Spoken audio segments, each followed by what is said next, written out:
खास तौर पर ईसाई वोट बैंक को संभाल के रखने के लिए बीजेपी की नजर है, दोनों उसको थोड़ा ईसाई और मुस्लिम दोनों वोट बैंक इनको जो वोट किया है, बीजेपी से तो खतरा नहीं है मुस्लिम वोट का उनको, लेफ्ट से भी नहीं है उनको, क्योंकि वो तो उनके पास आईयूएमएल के साथ एक बस तथ्य के तौर पर हम लोग इसी कहानी कुर्सी की में और लगातार, और विजय जी उस वक्त कहा करते थे कि क्या अगर मुसलमान नहीं वोट दे रहे हैं, नहीं जीत रहे हैं, तो क्या मुसलमानों का प्रतिनिधित्व ही नहीं होगा। हम लोग बाकायदा इसकी चर्चा करते रहे, क्योंकि विजय ने कहा कि हम लोग उसकी चर्चा नहीं करते हैं। भारतीय जनता पार्टी में जब मुस्लिम देश की चर्चा कर रहे हैं, देश में, क्योंकि जब मुस्लिम मंत्री नहीं होते हैं, यहाँ हम लोगों की कोई वो नहीं है, हम लोग करते हैं ये चर्चा। और इसीलिए ये चूंकि बहुत साफ साफ दिख रहा है, ऐसा विजिबल, जिसको कहते हैं ना, कई बार एकदम ऐसा आप करते हैं कि उसको आप छोड़ नहीं सकते। जो ये 7-7-6 हुआ है, ये साफ दिख रहा है कि कांग्रेस पार्टी ने सोची समझी रणनीति के तहत ही किया। मैं कह रहा हूं ठीक है, उनकी अपनी रणनीति है, जैसे भारतीय जनता पार्टी सारे हिंदुओं को मंत्री बनाती है, तो मैं कह रहा हूं उस संदर्भ में बात की। इसमें कोई उस तरह से बात करने की जरूरत नहीं कि उनका वाले पे क्यों प्रतिक्रिया हो रही है, उनके वाले पे क्यों नहीं। उनको क्लैरिटी है और विवेचना करने वालों को क्लैरिटी होनी चाहिए, उन्होंने ऐसा क्यों किया। हाँ बिल्कुल, ठीक। अब एक सर दूसरी जो बहस चल रही थी, बहस क्या है, मतलब वो तो एक मैटर ऑफ फैक्ट है कि क्या कांग्रेस पार्टी अब दक्षिण की पार्टी बन गई है। वैसे उनके पास हिमाचल प्रदेश है उत्तर में, लेकिन पंजाब भी था, पंजाब हो सकता है दोबारा आ जाए, लेकिन फिलहाल नॉर्थ में उनके पास एक ही स्टेट है और वो है हिमाचल प्रदेश। तो और साउथ में अभी उनके पास केरला जीतने के बाद 3 प्रदेश हो गए हैं, कर्नाटक, केरला और तेलंगाना।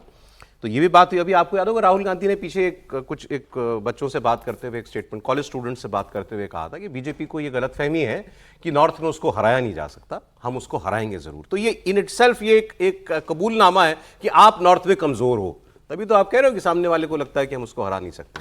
तो क्या कांग्रेस वाकई अब उसका फोकस भी और उसका दम भी सब साउथ में ही सिमट गया है जाकर के?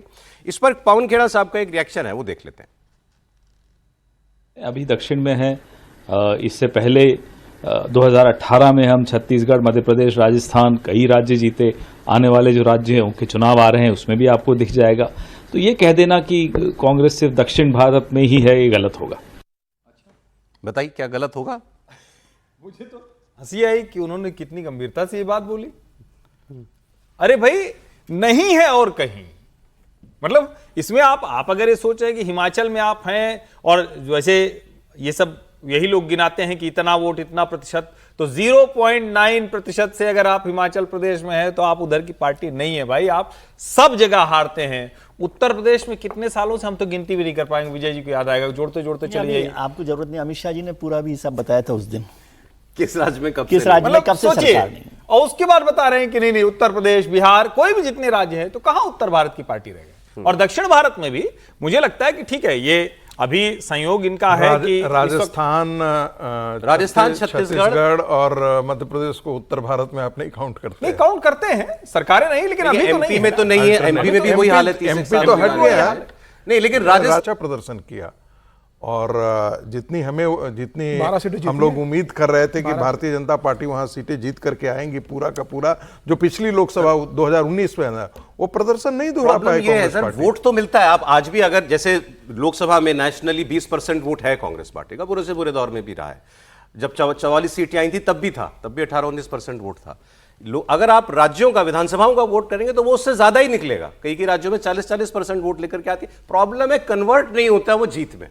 कांग्रेस पार्टी, मुझे लगता है प्रॉब्लम तो उनको समझना चाहिए कि उत्तर भारत में उनको जगह नहीं बन पा रही है, उस पर काम करें। यदि वो ये समझते हैं कि उनकी जगह बनी हुई है तो भी कोई हम क्या कर सकते हैं। और ये नैरेटिव की बात नहीं ना, ये फैक्ट्स की बात है कि आज 22 राज्यों में, 21 राज्यों में भारतीय जनता पार्टी और एनडीए की सरकार है, और इसके बाद भी वो मानते हैं। भाई हम कह रहे हैं ना कि जब दक्षिण भारत की पार्टी सिमट कर, मत कहिए आप उसको, उनसे नाराज होंगे पवन जी, कि दक्षिण भारत में उनका प्रभुत्व हो गया, तब तो वो खुश भी रहेंगे। तो वो एक फैक्ट है ना कि भाई केरल में हो गए, तमिलनाडु में हो गए, कर्नाटक में हो गए, तो एक, अच्छा आप तो तमिलनाडु में भी हो गए, तमिलनाडु में भी हो गए, तो वो एक आंध्रा, देखिए भाई इस हिसाब से तो आंध्रा छोड़ के सब जगह है वो। एक मिनट भाई साहब, एक मिनट, आपने फिर वही कर दिया कि हंसी ही आएगी, कह दिया तमिलनाडु में उनकी सरकार। नहीं, विजय जी ने याद दिलाया दक्षिण भारत में उनका, विजय जी ने आज एक बात कही है, मैंने उसको सुना तो मुझको लगा कि यहां भी उस पर थोड़ी चर्चा हो। सचमुच इन सब में कहीं आपको उस सो कॉल्ड विपक्ष के चेहरे दिख रहे हैं क्या? मेरे मन में भी ये बात आई, और संभवतः विजय जी भी यही सोच रहे थे। सोचिए जरा कि आप जैसे ही कांग्रेस को कहीं जीतता देखते हैं तो गांधी परिवार और उनके लोग, विपक्ष कहां है भाई?